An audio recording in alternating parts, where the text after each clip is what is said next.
Good afternoon.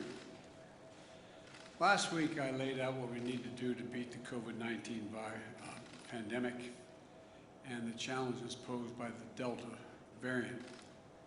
This is a very different variant than what we've dealt with previously. It's highly transmissible and it's causing a new wave of cases. It accounts for over 80% of all COVID-19 cases in the United States today. Experts tell us that we're going to see these cases rise in the weeks ahead, a largely preventable tragedy that will get worse before it gets better. What's different about this surge from previous ones is we have the tools to prevent this rise in cases from shutting down our businesses, our schools, our society, as we saw what happened last year. While cases are on the rise, it's important to note we've not seen a comparable rise in hospitalizations or deaths in most areas of the country. That's because 165 million Americans are fully vaccinated, including 80% of the most vulnerable Americans, our seniors. The best line of defense against the Delta virus is the vaccine. It's as simple as that, period. The vaccine. I want to be crystal clear about what's happening in the country. We have a pandemic of the unvaccinated. Now, I know there's a lot of misinformation out there, so here are the facts. If you're vaccinated, you are highly unlikely to get COVID-19. And even if you do, the chances are you won't show any symptoms, and if you do, they'll most likely be very mild. Vaccinated people almost never are hospitalized with COVID-19. In fact, according to one recent study, 95% of overall COVID-19 hospitalizations are among those not fully vaccinated.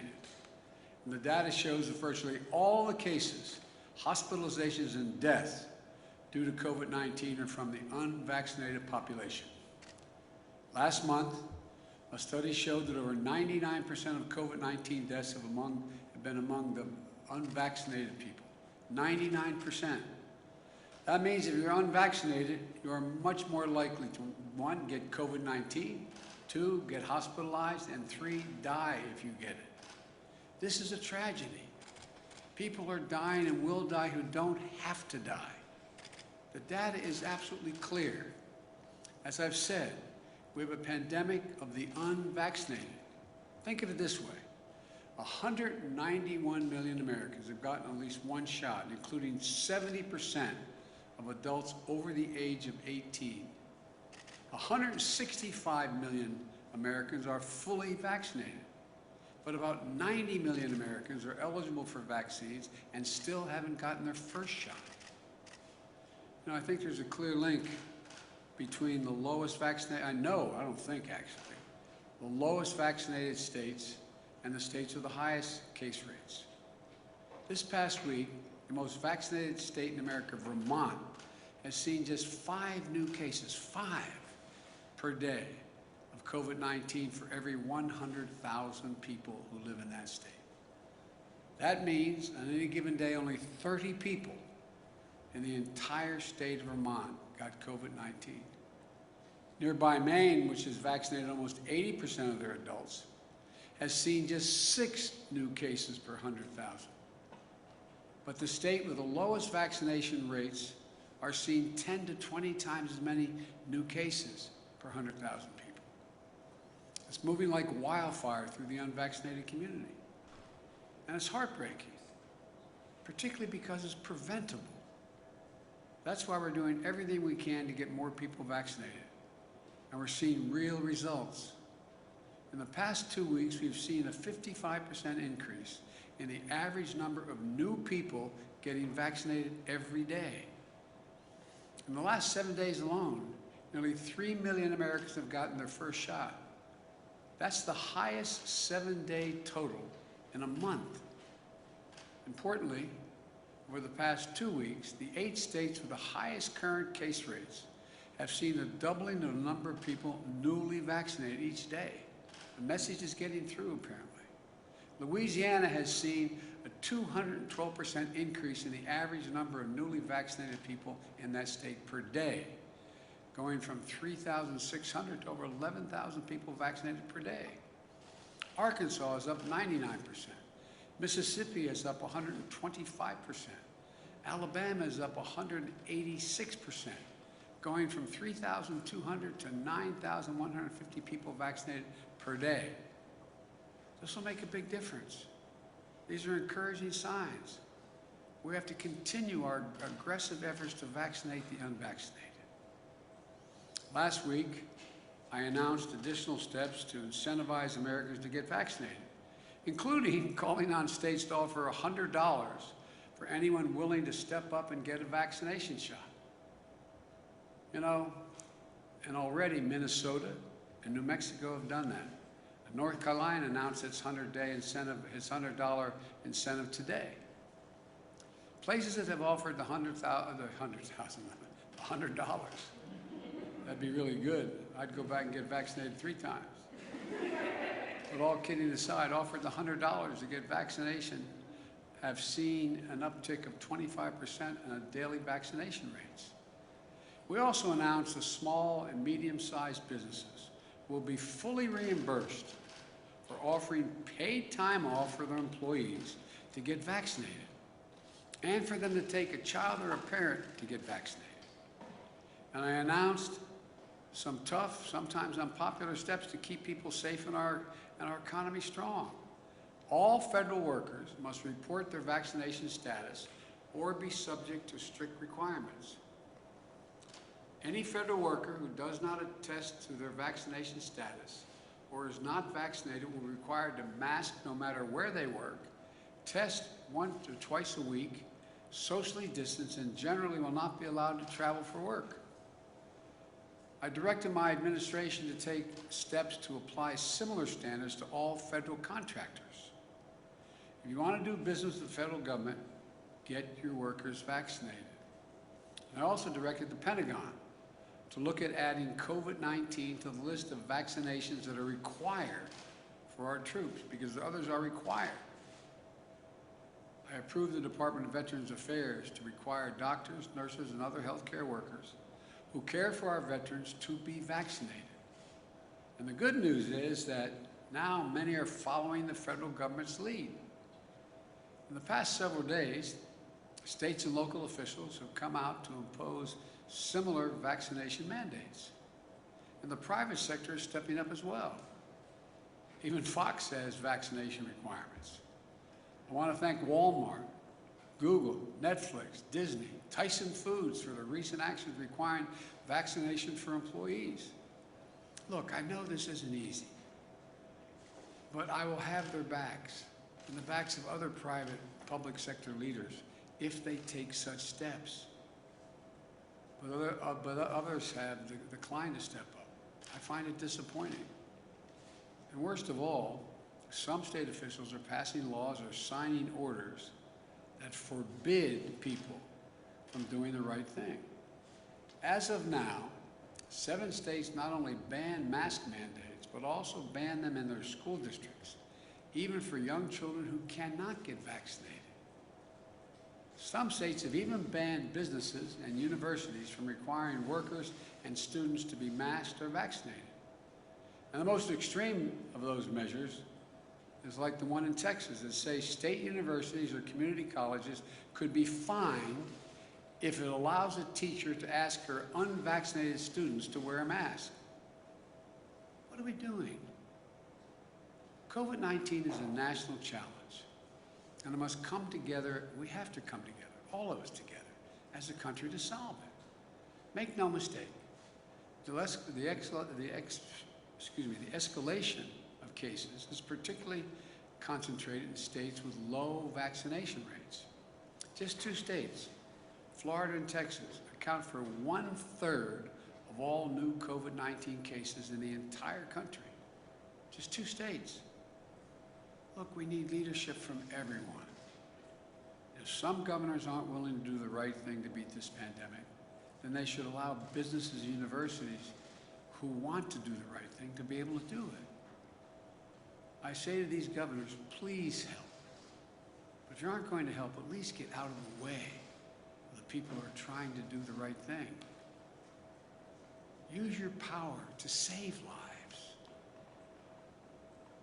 I've I've made it our first and top priority to have a vaccine available for every single American from the day I got elected. That was my priority. Let me be clear.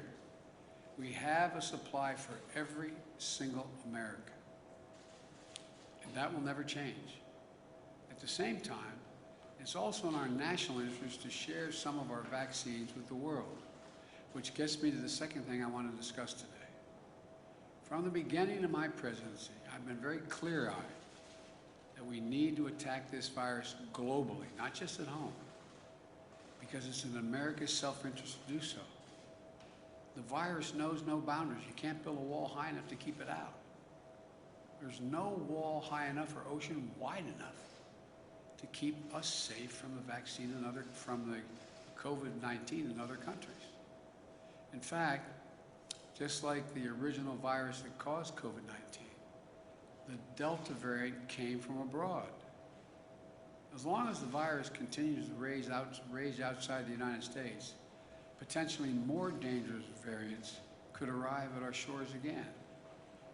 We know that COVID-19 in other countries stifles economic growth, disrupts supply chains, risks instability and weakness of governments.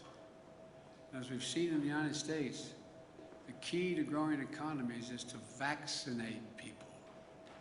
So just as the American economy is recovering, it's in all of our interest to have the global economy begin to recover as well. This is about our values. We value inherent dignity of all people, the inherent dignity of everyone. In times of trouble, Americans reach out to offer a helping hand. That's who we are. And I've said before, in the fight against COVID-19, the United States is committed to be the arsenal of vaccines, just as we were the arsenal of democracy during World War II. We're backing up that commitment. We've contributed more than any other nation to COVAX, the collective global efforts delivering COVID-19 vaccines across the world. We've supported manufacturing efforts abroad through our partnerships with Japan, India, Australia, known as the Quad. During my trip to Europe in June, I announced that the United States has purchased a groundbreaking 500 million doses of Pfizer and then donate those doses, to nearly 100 low and middle income countries who don't have the vaccine. Those doses will start to ship at the end of this month. We also announced that we donate 80 million doses of our own vaccine to supply the world, which has already begun. And today, I have an important update. We've already exceeded 80 million doses that have gone out. As of today, the United States has shipped over 110 million doses of U.S. vaccines to 65 countries that are among the hardest hit in the world. Let me say it again. As of today, we have shipped over 110 million doses to 65 nations. According to the United Nations, this is more than the donations of all 24 countries that have donated any vaccine to other countries, including China and Russia, all those nations combined. These vaccine donations from America are free. We're not selling them. There are no demands, no conditions, no coercion attached. And there's no favoritism and no strings attached.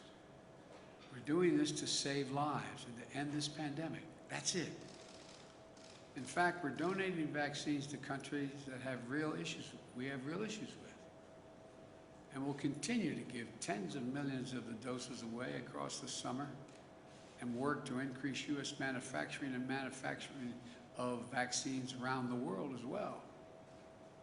And it's not just vaccines. We're continuing to provide countries in need with more testing, protective equipment, and personnel to stem the surge of the virus. We've done it in India and elsewhere. Let me close with this. I've said before, in the race for the 21st century between democracy and autocracies, we need to prove that democracies can deliver. And the democracies of the world are looking to America to lead again in two ways. First, to demonstrate we can control this virus at home. And second, to show we can help address it around the world. Vaccinate America and help vaccinate the world. That's how we're about to beat this thing. We're always going to have enough doses for every American who wants one. Our work in donating vaccines to the world is about America following through on our promises and delivering what we say we'll deliver. And showing how American science and technology, American business and academia, and our government can all work together. Above all, it's proving democracies can deliver. And yet again, that America is back leading the world, not by the example of our power, but by the power of our example. We still have a lot of work to do. So if you're unvaccinated, please, please, please get the shot. But just don't take it from me. Just read the news. Listen to the voices of the unvaccinated patients in the hospital. They're spending the most powerful message to their families and everyone around the world. A powerful message to everybody. As they're lying in bed, many dying from COVID-19, they're asking, "Doc, can I get the vaccine?" The doctors have to look in the eye and say, "No, sorry, too late." Right now, too many people are dying. We're watching a loved one dying and saying, "If I just got vaccinated, if I just." Folks, this isn't about politics. The virus doesn't care if you're a Democrat or Republican. This is about life and death. Life and death. I can't say it any more plainly than this. The vaccine saves lives, and it could save yours or your child's. I know we can do this. We're the United States of America. We're prepared like never before. We have the tools and the resources to save lives at home and around the world. This is who we are. This is what we do. This is why there's no nation like us on earth. God bless you all, and may God protect our troops.